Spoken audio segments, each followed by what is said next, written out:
Good evening, everyone. Akshita, Naisha, Anvi, Good evening, sir. how are you, everyone? Good evening, sir. Naisha, आपने last class करी थी? No, sir. आप बहुत classes skip करते हो, क्या बात है? सर मेरी ना 6 to 7 क्लास होती है, वो जिम जाना होता है तो फिर अच्छा, ओके, ठीक है, all right. So I think last class में हम लोग लॉ ऑफ डिमांड कवर कर रहे थे, तो एक दफ़ा हम सारा रिवाइज कर लेते हैं, उसके बाद आगे कंटिन्यू करते हैं। देखिए, लॉ ऑफ डिमांड में मैंने आपको बताया था कि law of demand basically price और डिमांड के बीच में रिलेशनशिप बताता है आपको। ये according to law of demand basically there exist negative relationship between price and demand of the commodity. That is के अगर प्राइस किसी कमोडिटी का कम होगा तो उसकी डिमांड बढ़ जाएगी, और किसी कमोडिटी का प्राइस बढ़ेगा तो डिमांड कम हो जाएगी। This is what law of demand says.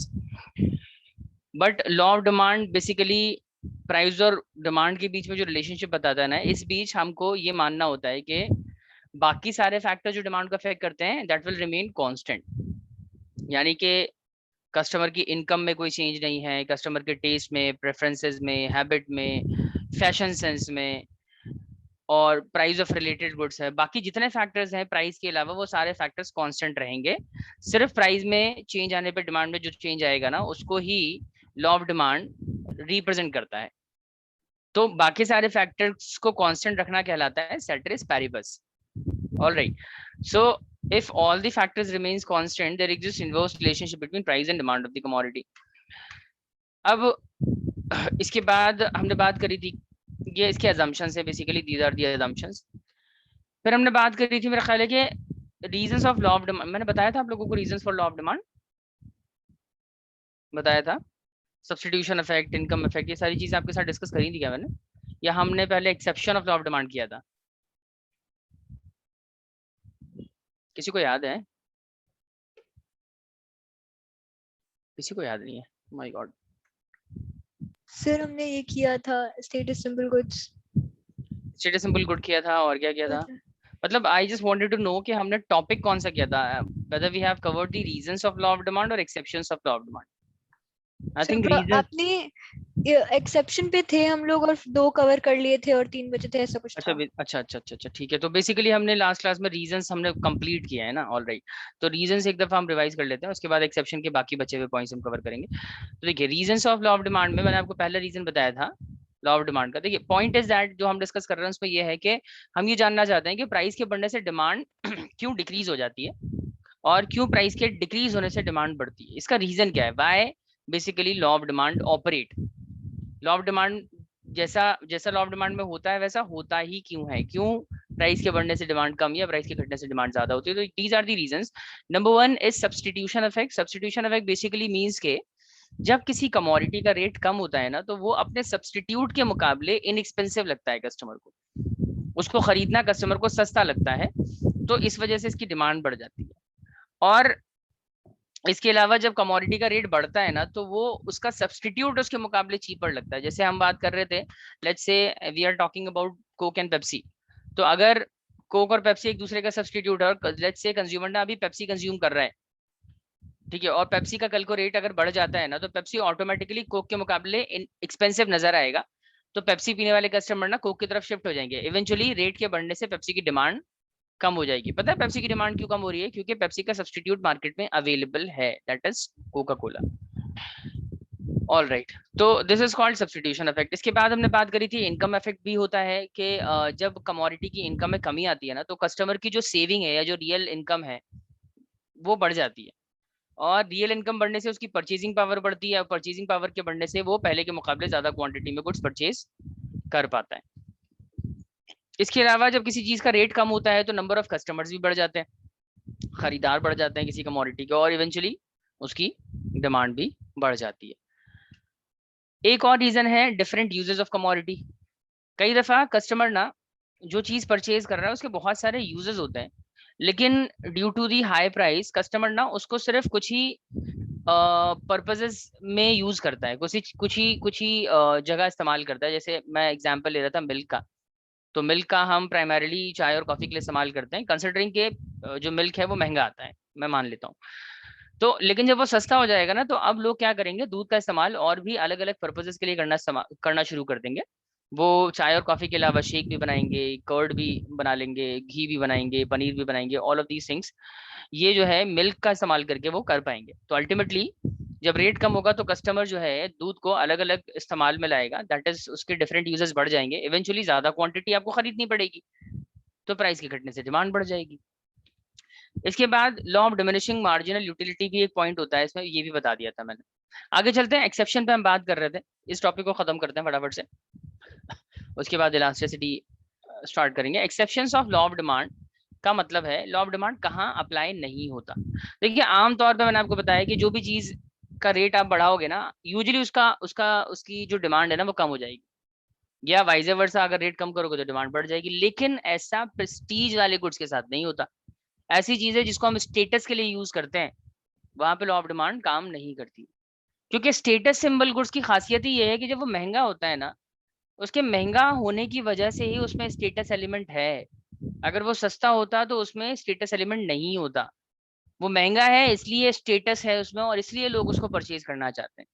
जैसे स्पोर्ट्स कार, जैसे एक्सपेंसिव कार की अगर हम बात करें, वॉचेस की बात करें, हम पेंटिंग्स की बात करें, समझ रहे हैं बात। तो all of these things are basically use for the purpose of prestige, these are all status symbol goods.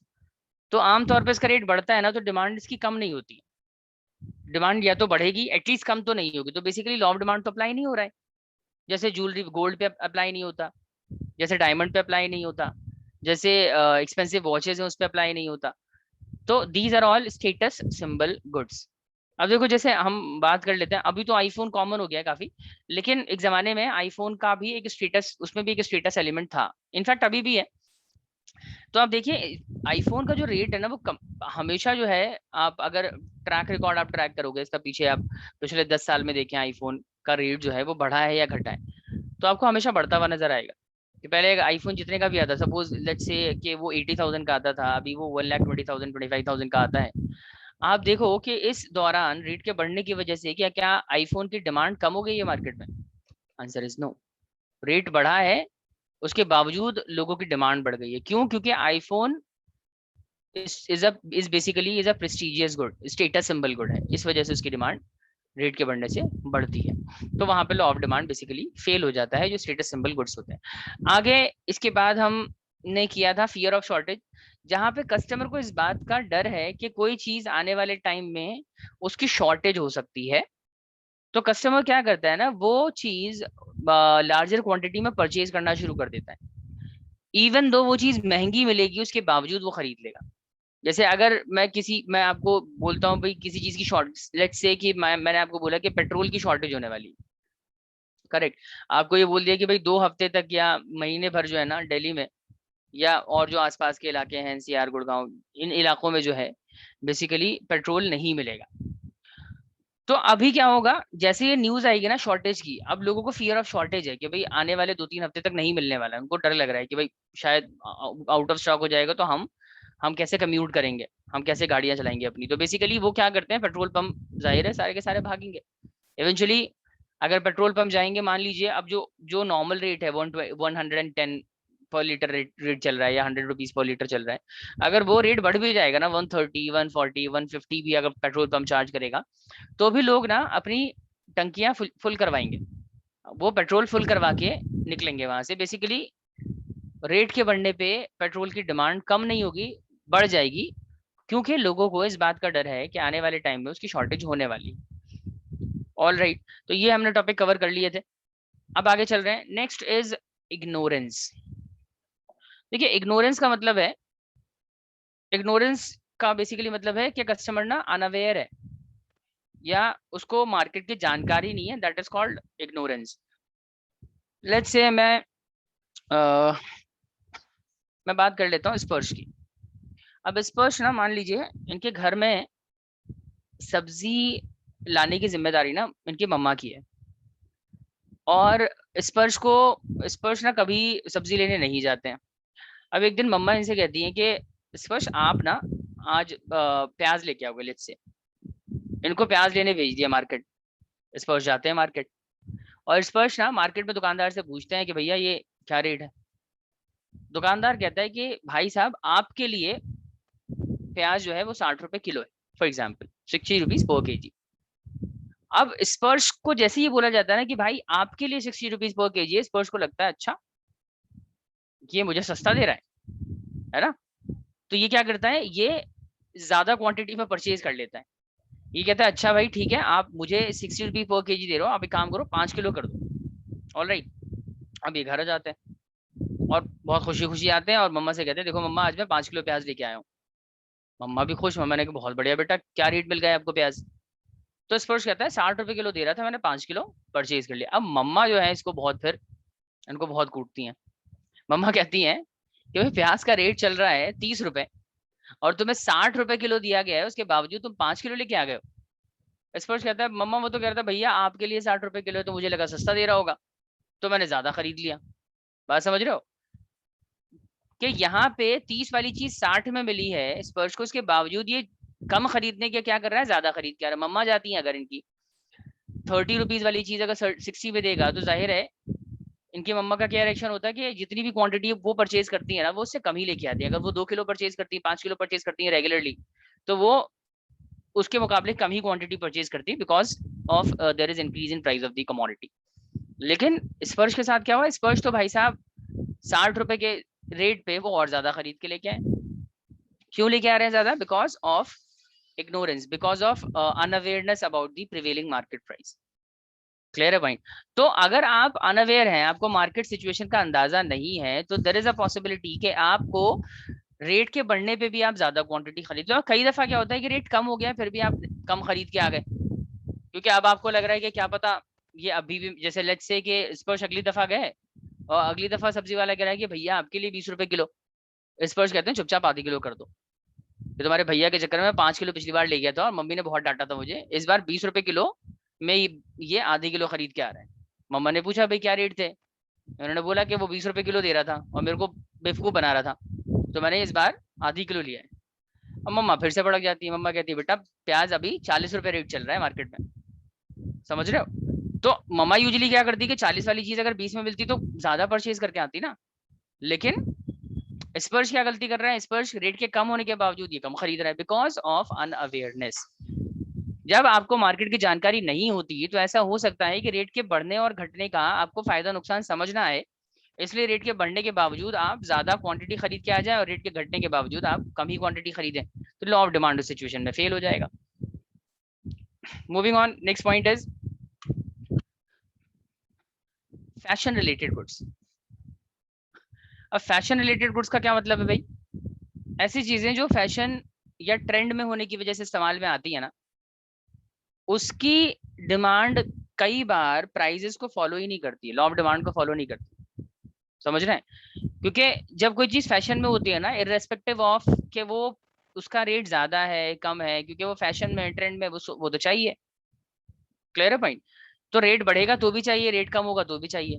अब यूजुअली लॉ ऑफ डिमांड क्या कहता है कि लॉ रेट बढ़ेगा तो डिमांड कम हो जाएगी, लेकिन फैशन वाले गुड्स पे ये चीज एप्लीकेबल नहीं होती, रेट बढ़ता है तो भी उसकी डिमांड बढ़ती है क्योंकि वो ट्रेंड में है। वो इनफैक्ट फैशन वाली चीज तो महंगी ही होती है, जो चीज ट्रेंड में है वो आपको महंगी मिलेगी बाकियों के मुकाबले, लेकिन उसके बावजूद लोग उसको परचेज करते हैं because of trend, because of fashion. तो फैशन के केस में भी लॉ ऑफ डिमांड अप्लाई नहीं होता। Next is necessity of life. ये क्या चीज होती है, necessity of life basically means कि ऐसी चीजें जो आपके लिए आपकी जिंदगी में नेसेसिटी है। जैसे आमतौर पे किसी के लिए नेसेसिटी क्या होता है, जैसे वाटर आपके लिए नेसेसिटी है, फूड आपके लिए नेसेसिटी है, ठीक है। तो इन चीजों का रेट अगर बढ़ता भी है ना तो कस्टमर क्या करेगा, क्या इसकी डिमांड कम कर देगा। अगर नेसेसिटीज की कीमत मार्केट में बढ़ जाती है तो भी आप क्या करते हो, आपको वो चीज चाहिए।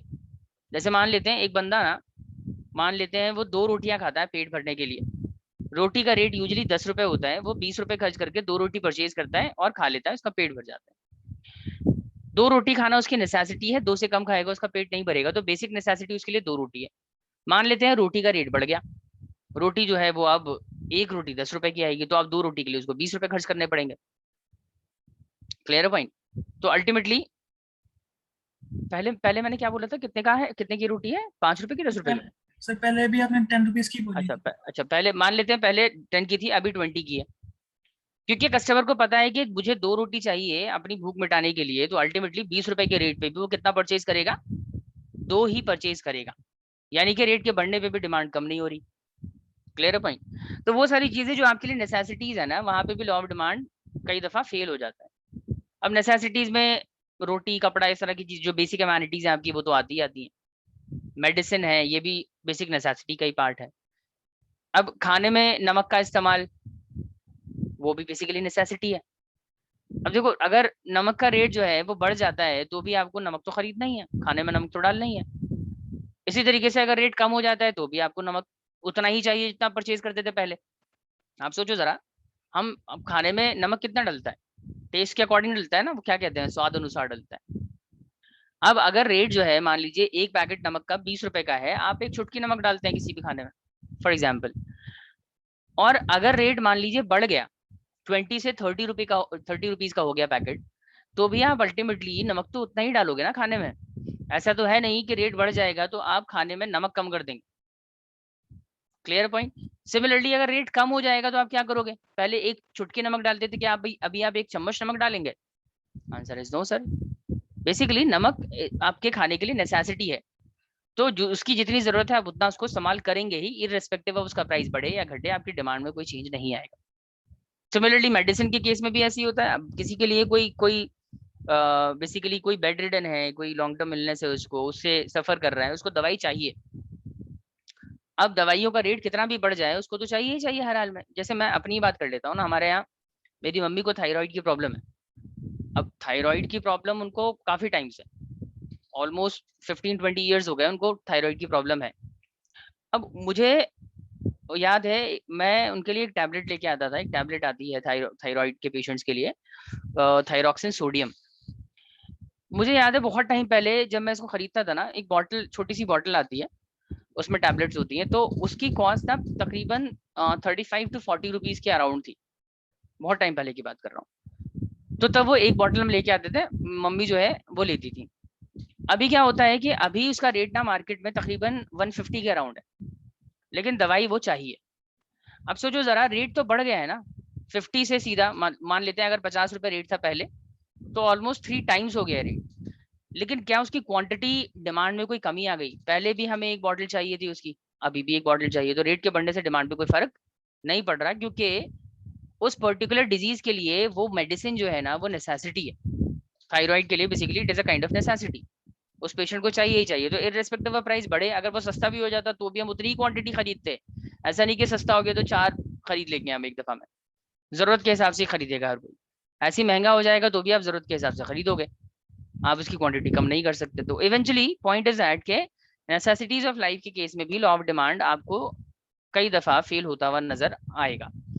इसके अलावा वेदर कंडीशन, कई दफा मौसम, कुछ ऐसे प्रोडक्ट हैं जो मौसम के अकॉर्डिंग ही इस्तेमाल में आते हैं। जैसे गर्मियों में हम टी शर्ट, शर्ट, इस तरह की चीजें यूज करते हैं ना, लेकिन सर्दियों में स्वेटर है, जैकेट है, मफलर्स हैं, इस तरह की चीजें इस्तेमाल होती हैं। और रेनी सीजन में अलग तरह के प्रोडक्ट डिमांड किए जाते हैं। पॉइंट इज दैट कि मान लीजिए सर्दी का कोई प्रोडक्ट ना गर्मी में आपको बेचा जाए, मान लीजिए अभी जैसे सितंबर में मैं आपको वुलन क्लोथ सेल करूं, मैं आपको जैकेट बेचूं, जैकेट जो यूजुअली मान लेते हैं 3000 की होती है, मैं आपको वो 1500 में सेल कर रहा हूँ, रेट कम हो गया है। तो आपको क्या लगता है, क्या कस्टमर जैकेट्स खरीदना शुरू कर देंगे गर्मी में?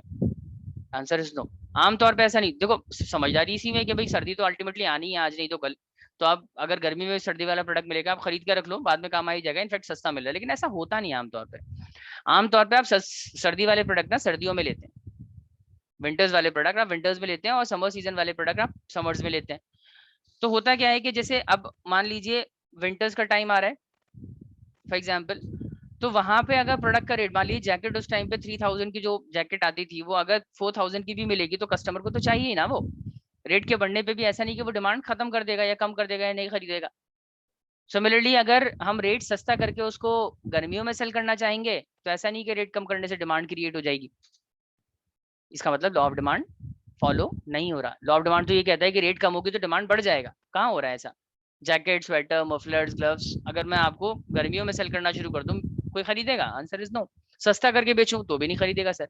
लॉ ऑफ डिमांड यहाँ पे अप्लाई नहीं हो रहा है। ठीक है, इसके अलावा एक और प्रोडक्ट है, this is called Giffen good. ये फिलहाल आप याद रखिए गिफन गुड होता क्या, इस पे हम फिर कभी बात करेंगे। फिलहाल आपको याद रखना है कि गिफन गुड ना लॉ ऑफ डिमांड का एक्सेप्शन है।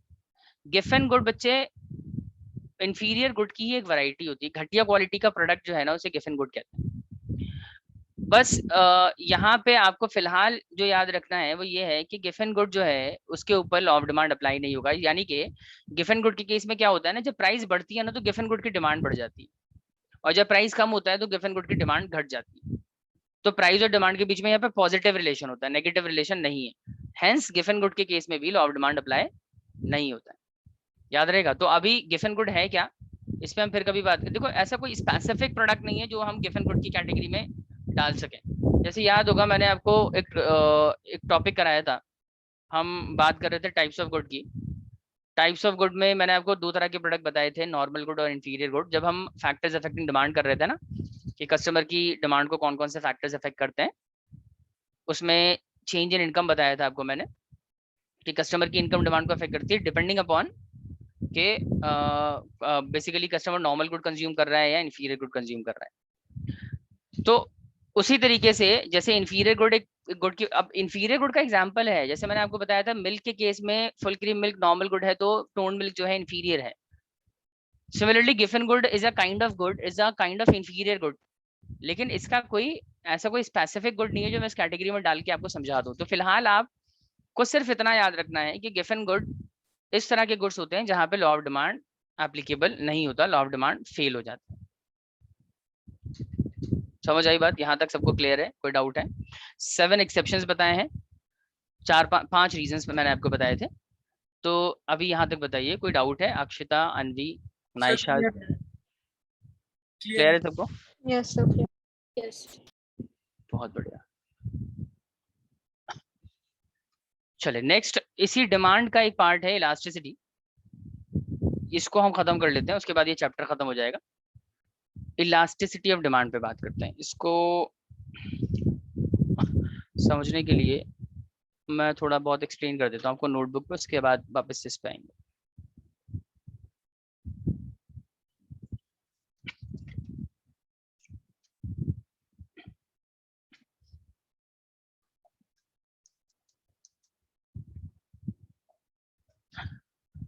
देखिए elasticity of demand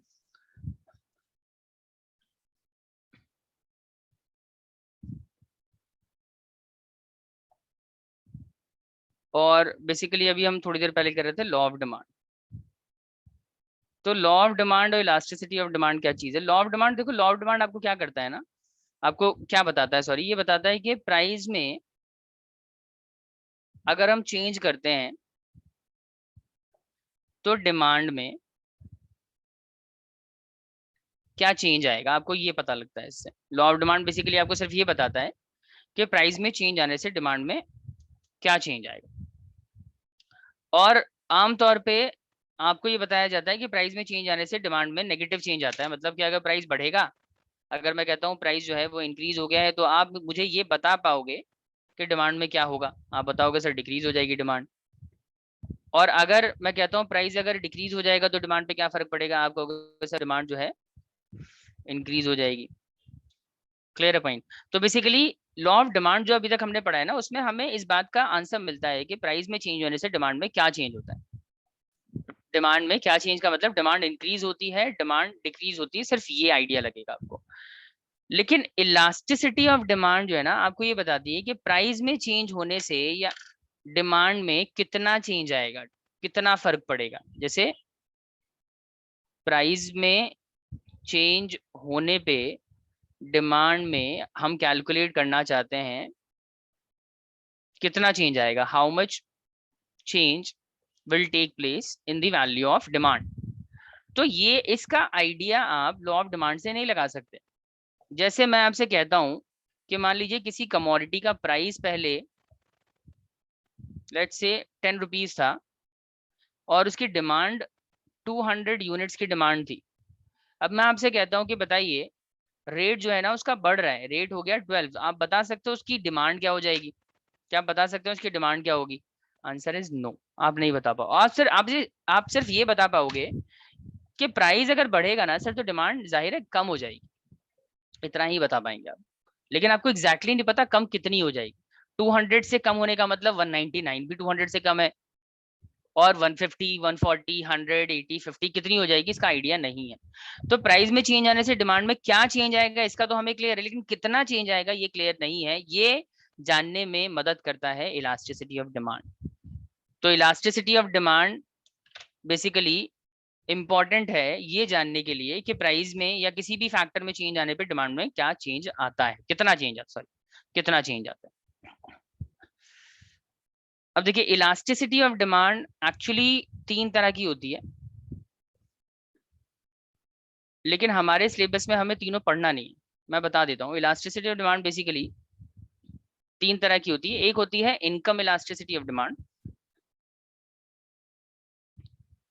income elasticity of demand का मतलब कि कस्टमर की इनकम में चेंज आने पे डिमांड में कितना चेंज होगा। Then there is price elasticity of demand. Commodity के प्राइजेस में चेंज आने पे डिमांड में कितना चेंज आता है, that is price elasticity of demand. और रिलेटेड कमोडिटी के प्राइजेस में चेंज होने पे डिमांड में कितना चेंज होता है, उसे कहते हैं cross elasticity of demand. Cross elasticity, ध्यान से सुनिए मेरी बात। डिमांड ना एक्चुअली बहुत सारे फैक्टर से इन्फ्लुएंस होती है, प्राइस से, इनकम से, रिलेटेड कमोडिटी के प्राइजेस से, लेकिन इसके अलावा फैशन से भी इन्फ्लुएंस होती है, हैबिट से भी इन्फ्लुएंस होती है, टेस्ट एंड प्रेफरेंस से भी होती है, पॉपुलेशन से भी होती है, वेदर से भी होती है। There are numerous factor that affect the demand of the commodity. तो किसी भी फैक्टर से डिमांड पे फर्क पड़ता है, करेक्ट, लेकिन इलास्टिसिटी हर चीज के कॉन्टेक्स्ट में कैलकुलेट नहीं करी जाती। अगर हम ये जानना चाहते हैं ना कि डिमांड पे कितना फर्क पड़ेगा तो हम 3 ही चीजों के कॉन्टेक्स्ट में इलास्टिसिटी फाइंड आउट कर सकते हैं। हम ये डिटरमिन कर सकते हैं कि इनकम की वजह से डिमांड पे कितना फर्क पड़ रहा है, प्राइस की वजह से डिमांड पे कितना फर्क पड़ रहा है, या रिलेटेड कमोडिटी के प्राइसेस की वजह से डिमांड पे कितना फर्क पड़ रहा है। बाकी चीजों का डिमांड पे कितना फर्क पड़ रहा है, फैशन का, हैबिट का, कस्टम का, पॉपुलेशन का, वेदर कंडीशन का, इनका इफेक्ट आप डिमांड पे डिटरमिन नहीं कर सकते, बहुत मुश्किल है। इसलिए हम इलास्टिसिटी से 3 ही चीजों के कॉन्टेक्स्ट में कैलकुलेट करते हैं, income elasticity, price elasticity and cross elasticity. और इसमें भी हमारे सिलेबस में इनकम इलास्टिसिटी हमें नहीं पढ़ना है, रिलेटेड कमोडिटी का डिमांड पे कितना फर्क पड़ेगा ये नहीं पढ़ना है, सिर्फ हमें प्राइस इलास्टिसिटी वाला पार्ट कवर करना है कि प्राइजेस की में चेंज आने की वजह से डिमांड में कितना फर्क पड़ता है। ठीक है, अब प्राइस इलास्टिसिटी क्या चीज होती है सर, इस पे बात कर लेते हैं। देखो डिमांड में जितना भी चेंज आता है ना ड्यू टू प्राइस, नोट नहीं करना है सर, सुन लीजिए, percentage change in demand of commodity, demand of good, percentage change in demand of good due to percentage change in price of good, this is called elasticity। कि commodity के price में एक certain amount का percentage change होने पे demand में जितने percent का चेंज आता है that is called elasticity. Elasticity हमेशा टाइम्स में निकाली जाती है, याद रखिएगा। जैसे मैं कहता हूं कि लेट्स से मैं कहता हूं कि कमोडिटी के प्राइसेस में ना हमने 10% चेंज कर दिया। 10% चेंज करने का मतलब कुछ भी हो सकता है, बढ़ा भी सकते हैं, घटा भी सकते हैं। मैं मान लेता हूँ 10% रेट हमने बढ़ा दिया, we have increase the prices of commodity by 10%। तो जाहिर है रेट अगर बढ़ा है तो डिमांड पे फर्क तो पड़ेगा, और हमें पता है क्या फर्क पड़ेगा, इसका तो आइडिया है हमें कि सर डिमांड जाहिर है क्या हो जाएगी, कम हो जाएगी। लेकिन कितनी हो जाएगी, मान लेते हैं डिमांड ना लेट्स से 30% कम हो जाएगी, क्लियर है। तो इसको आप जब कैलकुलेट करोगे ना, दिस इज कॉल्ड, ये हो गया आपका क्वांटिटी में कितने परसेंट का चेंज आया है डिवाइडेड बाय कितने प्राइस में कितने परसेंट का चेंज आया है। तो क्वांटिटी में 30% का चेंज आया जब हमने प्राइस 10% बढ़ाया, इसका मतलब price elasticity of demand is 30% divided by 10% will be क्या हो जाएगा, 3 हो जाएगा आपका आंसर। तो इलास्टिसिटी की वैल्यू हो जाए, दिस इलास्टिसिटी को ऐसे रिप्रेजेंट करते हैं, ED for elasticity, elasticity of demand. मैं इसको और अभी डिटेल में इलाबरेट करूंगा। फिलहाल मैं क्या कहना चाह रहा हूँ, प्राइस इलास्टिसिटी आपको सिर्फ ये बताता है कि प्राइजेस, किसी कमोडिटी के प्राइस में चेंज आने की वजह से डिमांड में कितना चेंज आ रहा है, प्राइस का डिमांड पे फर्क कितना है, प्राइस को लेके डिमांड कितना सेंसिटिव है, प्राइस को लेके डिमांड कितना रिस्पॉन्सिव है, रिएक्टिव है, सिर्फ इस बारे में बात करता है। समझ रहे हैं? एक और एग्जांपल लेट्स से, मान लीजिए ये प्राइस है कमोडिटी का, दिस इज क्वांटिटी। पहले कमोडिटी का प्राइस था 10 रुपए और डिमांड थी 200 यूनिट्स की, ऑल राइट। फिर कमोडिटी का प्राइस हो गया 12 रुपीज और डिमांड हो गई लेट्स से 250 यूनिट्स। तो प्राइस बढ़ रहा है, डिमांड कम हो रही। हम क्या करना चाहते हैं, हम इलास्टिसिटी कैलकुलेट करना चाहते हैं, हम जानना चाहते हैं प्राइस की वजह से डिमांड कितना इलास्टिक है। ध्यान से देखिएगा, तो एक फॉर्मूला होता है इलास्टिसिटी कैलकुलेट करने का। क्या फॉर्मूला है? फॉर्मूला होता है percentage change in quantity demanded, percentage change in quantity demanded divided by the percentage change in price of commodity, percentage change in price। तो in the given example, जो मैंने example अभी लिया है, इसमें क्वांटिटी में कितना चेंज आ रहा है सर? 50 यूनिट्स का चेंज आ रहा है, 200 से 250 हो गया, ऑल राइट। लेकिन मुझे क्वांटिटी में जो चेंज है ना वो परसेंटेज के टर्म्स में चाहिए। तो आप बताओ 200 से अगर 250, ये कैसे हो रहा है यार, ये ऐसे थोड़ी हो सकता है। प्राइस बढ़ रहा है तो डिमांड घटनी चाहिए ना, तो डिमांड में रिड्यूस कर, this is 150, sorry this is 150 not 250। Price बढ़ा है तो डिमांड कम होगी। तो देखो प्राइस पहले 200 था, अभी 150 है, तो सॉरी डिमांड पहले 200 था, अभी 150 है। आप मेरे को बता सकते हो डिमांड में कितना चेंज आ रहा है, कितने यूनिट का चेंज आ रहा है? 50 का। कितने परसेंटेज का चेंज आ रहा है, कोई बता सकता है आप में से? डिमांड कितना परसेंट रिड्यूस हो रही है, बताइए। अगर डिमांड पहले 200 थी, अभी 150 रह गई, इसका मतलब डिमांड रिड्यूस हो गई है। कितना परसेंट रिड्यूस हो गई है? So 200 minus 150 by 200 multiply by 100. Correct. So basically 200 पहले डिमांड थी, माइनस करो 150 और डिवाइड कर दो वापस से 200 से और इनटू 100 कर दो, this is percentage change in demand आ जाएगा।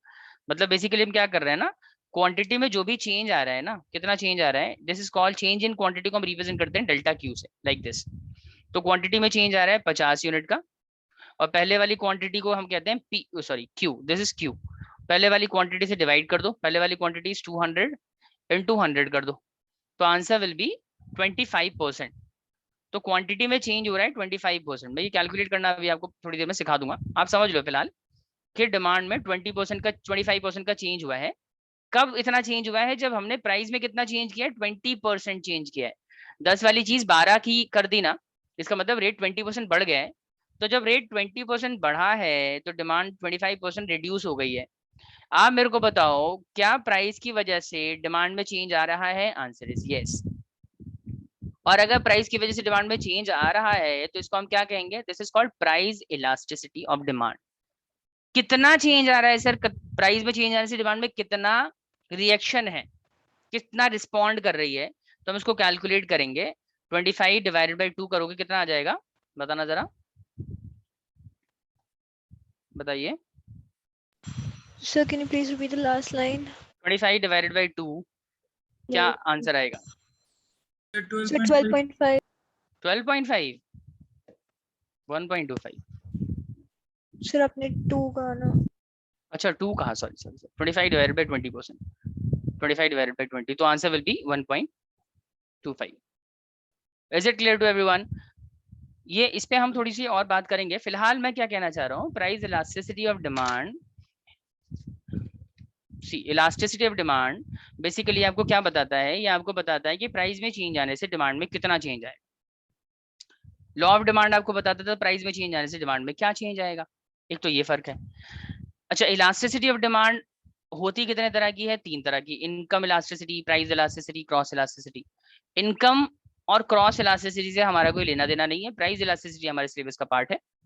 तो ये कंटिन्यू करते हुए मैंने आपको बताया प्राइस इलास्टिसिटी ऑफ डिमांड का बेसिकली मतलब होता है कि प्राइस में चेंज आने से डिमांड में कितना चेंज आ रहा है। आप इसको इस तरीके से भी इंटरप्रेट कर सकते हो कि कस्टमर प्राइस में चेंज आने पे उसकी डिमांड में कितना चेंज आता है, that is called elasticity. Elasticity ना एक कस्टमर का रिस्पॉन्स बताती है, कस्टमर का रिएक्शन बताती है, प्राइस को लेके कस्टमर कितना रिएक्टिव है, एक कस्टमर प्राइस को लेके कितना सेंसिटिव है, या एक प्राइस को लेके एक कस्टमर कितना रिस्पॉन्सिव है या इलास्टिक है, ये सब आप कह सकते हैं। तो इलास्टिसिटी ऑफ डिमांड ना कस्टमर के बारे में ये सारी चीजें इंडिकेट करती है। जैसे ये जो कस्टमर है ना, यहाँ पे इलास्टिसिटी की वैल्यू 3 आ रही थी, मतलब कस्टमर ना 3 गुना सेंसिटिव है।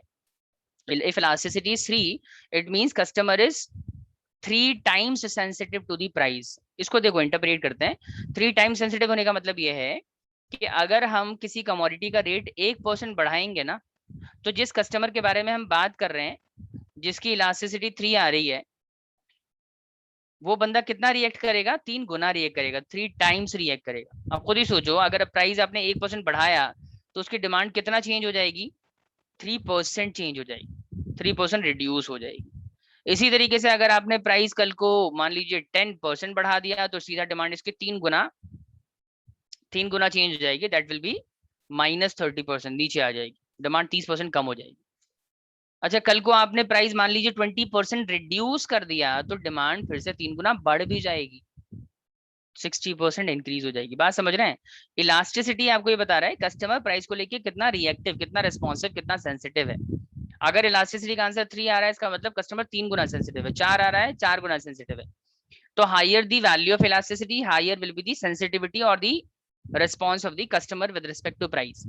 प्राइस इलास्टिसिटी बेसिकली बताता है कि कस्टमर प्राइस को लेके कितना सेंसिटिव, जितनी ज्यादा वैल्यू होगी उतना ज्यादा सेंसिटिव है, जितनी कम वैल्यू होगी उतना कम सेंसिटिव है। जैसे अभी जो हमने आंसर कैलकुलेट किया, इसमें ये कस्टमर, जिस कस्टमर की बात कर रहे थे, suppose this is mister Y, और पिछले वाले क्वेश्चन में जिसकी हम बात कर रहे थे, लेट्स से suppose this is mister x. तो मिस्टर एक्स की इलास्टिसिटी 3 है, मिस्टर वाई की इलास्टिसिटी 1.5 है। आप मेरे को बताओ, दोनों वाले कस्टमर में कौन सा वाला कस्टमर ज्यादा सेंसिटिव है प्राइस को लेकर? Sir mister x. Mister x sensitive है। क्यों सेंसिटिव है? क्योंकि सर उसकी डिग्री ऑफ इलास्टिसिटी हाई है, उसकी वैल्यू हाई है। जितनी बड़ी वैल्यू होगी उतना ज्यादा सेंसिटिव माना जाएगा। समझ आ गई बात? तो इलास्टिसिटी का रोल बेसिकली ये है कि वो आपको ये जानने में हेल्प करता है कि कस्टमर प्राइस को लेके कितना सेंसिटिव है। थोड़ा सा डिफाइन कर देते हैं उसके बाद आगे चलेंगे। देखिए, elasticity of demand,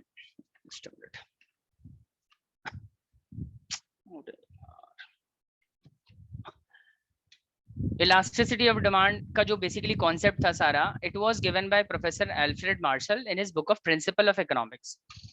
he was professor Alfred Marshall, जिन्होंने, आपको याद होगा, यूटिलिटी अप्रोच की जो थ्योरी दी थी ना, कंज्यूमर इक्विलिब्रियम की, वो भी अल्फ्रेड मार्शल ही थे।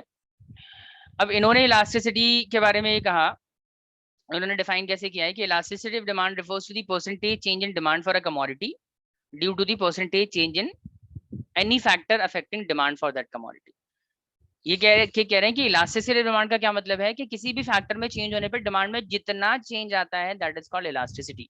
किसी भी फैक्टर में चेंज होने की, किसी भी फैक्टर का मतलब 3 ही फैक्टर के कॉन्टेक्स्ट में हम इलास्टिसिटी कैलकुलेट करते हैं सिर्फ, या तो प्राइस है, या तो इनकम है, या रिलेटेड कमोडिटी का प्राइस है। तो उनमें से किसी भी फैक्टर की वजह से डिमांड में जितना चेंज आता है, दैट इज कॉल्ड इलास्टिसिटी। खैर, ये वाली डेफिनेशन आपके लिए रिलेवेंट है नहीं। आगे चलते हैं। टाइप्स ऑफ इलास्टिसिटी है, फिर income elasticity, cross elasticity, price elasticity. इसमें सिर्फ प्राइस इलास्टिसिटी ही रिलेवेंट है। देखो, प्राइस इलास्टिसिटी की डेफिनेशन क्या है? When there is percentage change in demand for a commodity due to percentage change in price of the commodity, it is known as price elasticity of demand. All right, when there is percentage change in demand for a commodity due to percentage change in price of the commodity, it is known as price elasticity of demand। एक second चाहिए, कौन सी slide खोली हुई है मैंने यार, 1 minute रुक जाइए आप लोग प्लीज।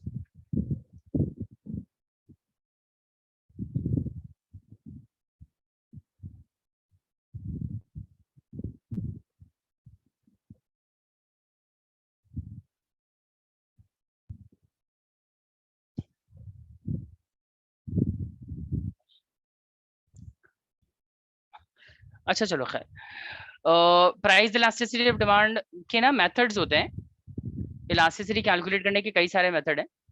एक तो परसेंटेज मेथड है, ज्योमेट्रिक मेथड है, और एक एक्सपेंडिचर मेथड भी होता है।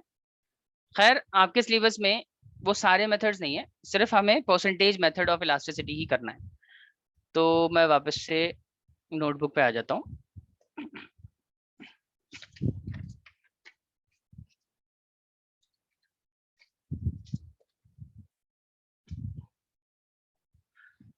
देखिए, ये तो समझ आ गया प्राइस इलास्टिसिटी ऑफ डिमांड होता क्या है। मैं इसका एक और अपडेटेड पावर पॉइंट है वो शेयर कर दूंगा आज, उससे पढ़ लीजिएगा elasticity of demand. Price elasticity of demand में मैंने क्या कहा कि बेसिकली ये इंडिकेट करता है कि प्राइस में चेंज आने पे डिमांड, कस्टमर की डिमांड में कितना चेंज आता है। तो बेसिकली हम ये भी कह सकते हैं ना कि प्राइस इलास्टिसिटी ऑफ डिमांड ना ये इंडिकेट करता है कि एक कस्टमर प्राइस को लेके कितना सेंसिटिव है, प्राइस को लेके उस पर कितना फर्क पड़ता है। जैसे अभी जो हम एग्जांपल ले रहे थे mister X and mister Y का, मिस्टर एक्स की इलास्टिसिटी थी 3, ED is 3, but in case of mister Y elasticity demand was 1.25। तो हमने कहा sir mister X is more sensitive as compare to mister Y, क्योंकि इनकी इलास्टिसिटी हाई है इसके मुकाबले। सवाल ये उठता है कि sir price elasticity of demand समझ आ गया कि वो आपको ये बताता है कि प्राइस में चेंज आने पे डिमांड में कितना चेंज आएगा और कस्टमर प्राइस को लेके कितना सेंसिटिव है ये बताता है। पॉइंट इज दैट कि इसको जान के हम करेंगे क्या, इसका क्या ही फायदा है। इससे होगा क्या कि अगर हमें ये पता लग जाए कि कस्टमर प्राइस को लेके कितना सेंसिटिव है, ज्यादा है, कम है, इससे इसका करें क्या, इसका क्या यूज है जिंदगी में, किसी के लिए भी क्या यूजफुल, कितना यूजफुल हो सकता है। आप में से कोई बता सकता है मुझे ये बात कि प्राइस इलास्टिसिटी जान के आप क्या ही कर लोगे? कोई बताएगा? अनवी, स्पर्श या बाकी लोग? और सर श्योर नहीं है, बट लाइक डिफरेंस पता चल जाता है, profit loss and all. Profit loss कैसे डिटरमिन होगा इसमें? लाइक और हाँ, आई डोंट नो सर, नहीं कंफ्यूज्ड हूं। All right, Akshita, you want to try? Akshita, कोई आइडिया? अगर हमें ये पता लगेगा कि कस्टमर प्राइस को लेके कितना सेंसिटिव है, उससे क्या ही फर्क पड़ेगा हमें, हमारे किस इस्तेमाल का, किस यूज का है ये? Akshita, am I audible to you? Yes sir. बताइए मैम प्लीज। नो आइडिया, आगे चलें? अक्षिता से यस और no? Yes sir. Okay, anyone else? Chetna, Sparsh? Sir ये जैसे ये सेलर के पॉइंट ऑफ व्यू से काम आ सकता है। परफेक्ट, सेलर के पॉइंट ऑफ व्यू से काम आ सकता है। क्या काम आ सकता है नायशा? सर जैसे अगर मेरे को एग्जैक्टली नहीं पता, जैसे अगर प्राइस कम पे ट्राई अगर करो। ज़्यादा डिमांड होगी तो फिर कस्टमर कम प्राइस का सेल करने की कोशिश करेगा। कस्टमर नहीं, सेलर का कम प्राइस पे सेल करने की कोशिश। ओके, चले, बहुत बढ़िया, वेल ट्राइड। काफी हद तक आपने सही बता दिया। देखो बेसिकली आप ना बिजनेसमैन या एज अ सेलर सोच के देखें, आप कोई प्रोडक्ट लेके आ रहे हो और आपको मार्केट में ना कस्टमर के सेंसिटिविटी का अंदाजा है। अगर आप कस्टमर के रिएक्शन का, रिस्पॉन्स का आपको आइडिया है कि वो प्राइस को लेके कितना सेंसिटिव है, तो अकॉर्डिंगली आप प्राइसिंग डिसीजन बेहतर ले सकते हैं। जैसे हम यहाँ पे बात कर रहे हैं mister X and mister Y की, आपको पता है कि कौन सा कस्टमर ज्यादा सेंसिटिव है प्राइस को लेके? मिस्टर एक्स है। अब सपोज कोई कंपनी है XYZ कंपनी, वो कोई प्रोडक्ट सेल करना चाह रही है। Suppose company is launching some product, let's say company is launching product X. अब प्रोडक्ट एक्स ना उसका रेट ये रखना चाह रहे हैं, ध्यान से सुनिएगा, 2 रेट रखने का ऑप्शन है। एक तो है 50 रुपए रख सकते हैं ये रेट, और एक है कि हम 100 चार्ज कर सकते हैं कस्टमर से। आप मेरे को बताओ कि कंपनी एक्स ना किसके केस में रेट कम रखेगी और किससे रेट ज्यादा करेगी, ज्यादा चार्ज करेगी? मिस्टर एक्स और वाई में ही बताना है आपको सिर्फ। बताइए, प्रोडक्ट एक्स कंपनी लेके आ रही है, 2 प्राइसिंग ऑप्शन है इसके पास कि they can either charge ₹50 for their product और 100 फॉर देयर प्रोडक्ट। तो आपको ये डिसाइड करना है कि कौन से कस्टमर के लिए कितना प्राइस चार्ज होना चाहिए, मिस्टर एक्स के लिए कितना, कौन सा वाला, और मिस्टर वाई के लिए कौन सा वाला। सर मिस्टर एक्स के लिए 50 रुपीज और मिस्टर वाई के लिए 100 रुपीज। करेक्ट। अब बताओ जरा ये कैसे डिसाइड किया आपने, आपने कैसे डिसाइड किया, आपने डिसाइड किया कस्टमर के सेंसिटिविटी के बेसिस पे कि कस्टमर प्राइस को लेके कितना, मैंने तो कुछ हेल्प भी नहीं करी ना इसमें, तो आप ही ने बताया ना, आपको कस्टमर के सेंसिटिविटी का आइडिया है, आपको पता है कि कस्टमर को जब हम महंगा देंगे ना, ये वाला कस्टमर ज्यादा रिएक्टिव है, उसको रेट के बढ़ने का ज्यादा बुरा लगता है, उसको रेट के बढ़ने पे ज्यादा फर्क पड़ता है। तो कंपनी को अगर इस बात का आइडिया है तो कंपनी इसको सस्ते में बेचने की कोशिश करेगी। और अगर कंपनी को पता है इस कस्टमर के बारे में कि भाई ये कस्टमर ना प्राइस को लेके कम सेंसिटिव है बमुकाबले मिस्टर एक्स के, तो एक्स वाई जेड कंपनी क्या करेगी, इसको product X comparatively higher rate पे बेच सकती है। और रियल लाइफ में भी ये इसका बहुत ज्यादा यूज करती है कंपनीज। अब देखो आप खुद ही सोचो ना, एक जैसे आईफोन है, आईफोन खरीदने वाले जो कस्टमर्स हैं, आपको क्या लगता है आईफोन के जो कस्टमर्स हैं वो प्राइस सेंसिटिव कस्टमर हैं, यस और नो? क्या उनके लिए प्राइस का बढ़ना घटना रेलेवेंट है, मतलब वो उसको बहुत ज्यादा कंसिडरेशन देते हैं? Is it important for iPhone consumers कि वो प्राइस क्या है उसका, नहीं है? बताइए, क्या वो प्राइस को लेकर सेंसिटिव है या नहीं है? सर बहुत ज्यादा सेंसिटिव नहीं है। सेंसिटिव नहीं है, ओके। और यही वजह आप देखते होंगे कि आईफोन जब भी लाता है ना अपना प्रोडक्ट, वो पहले के मुकाबले ज्यादा पैसा चार्ज कर लेता है, और इजीली कर लेता है। इजीली करने का मतलब कि वो हायर रेट पे लाके भी अपना स्टॉक आउट करके चला जाता है। उनका फोन लॉन्च होता है, एक एक दिन, दो दो दिन में स्टॉक आउट हो जाता है।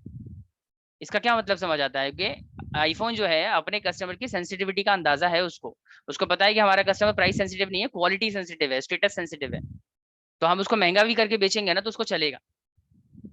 क्लियर है? और मान लीजिए यही कोई छोटी कंपनी है, सपोज रियलमी है, माइक्रोमैक्स है, इस तरह की कोई और छोटी मोटी कंपनी है, अब वो उसके जो कस्टमर्स है ना वो है middle class, lower middle class वाले।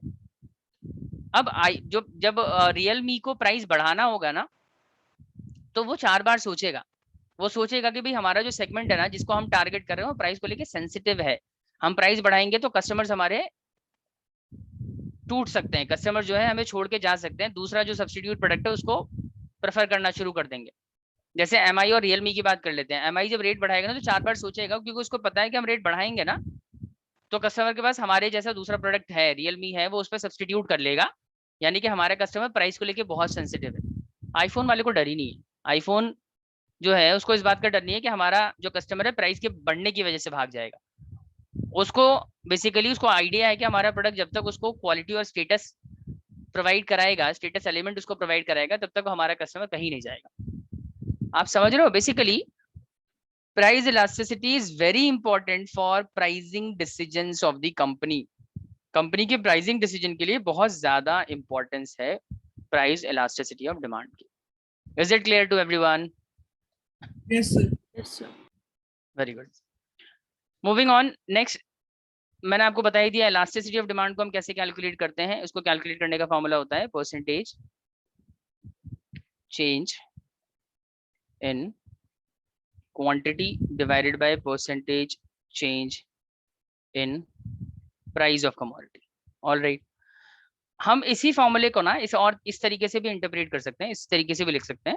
We can also write it as delta Q upon delta P equals to P by Q. दोनों फॉर्मूला सेम ही है, ये मैं आपको समझा देता हूँ, उसके बाद हम अपना आज का सेशन खत्म कर लेंगे और ये चैप्टर अगली क्लास में, नेक्स्ट क्लास में खत्म हो जाएगा इंशाल्लाह। तो price and quantity, let's say price is 10, quantity is 200 and price जो है ना वो 2 रुपीज बढ़ गया, क्वांटिटी जो है ना वो लेट्स से 100 यूनिट डिक्रीज हो गई, मतलब 100 पे आ गई।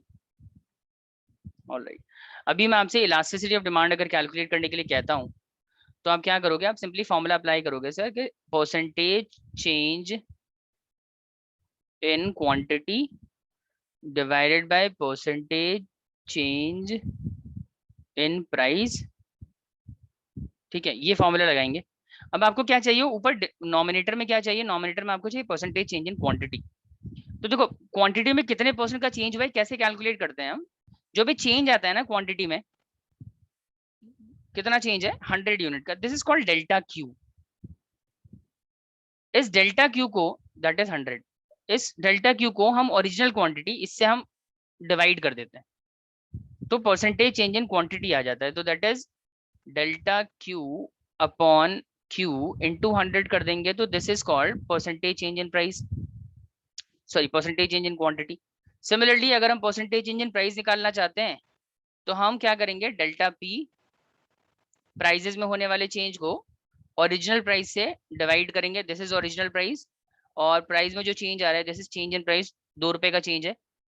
तो जब आप डेल्टा पी को, चेंज इन प्राइस को ओरिजिनल प्राइस से डिवाइड करके इनटू 100 करते हैं, तो that is change in percentage change in price. इसको we can write it as delta P upon P into 100। All right, now what we can do के we can basically इन दोनों को हम 100 को काट सकते हैं, तो हमारे पास बच जाएगा delta Q upon Q divided by delta P upon P. Alright, और क्योंकि ये जो पूरा एलिमेंट है दिस इज इन डिवाइड, ये डिवाइड में है पूरी वैल्यू, हम क्या कर सकते हैं, इसको अगर रेसिप्रोकल कर लेंगे ना तो ये मल्टीप्लाई में आ जाएगा, दिस इज बेसिक मैथ्स। तो delta Q upon Q, alright, now हम क्या कर रहे हैं, इस डिवाइड वाले पोर्शन को मल्टीप्लाई में लिख रहे हैं, तो we have to make it reciprocal, p upon delta p। All right, अब क्या कर रहे हैं, अब ना हम जो डेल्टा वाली वैल्यूज है उसको एक तरफ कर लेते हैं, delta Q upon delta p, और जो विदाउट डेल्टा है उसको एक तरफ कर लो, ये हो जाएगा p अपॉन क्यू। तो ये हो गया आपका फॉर्मूला,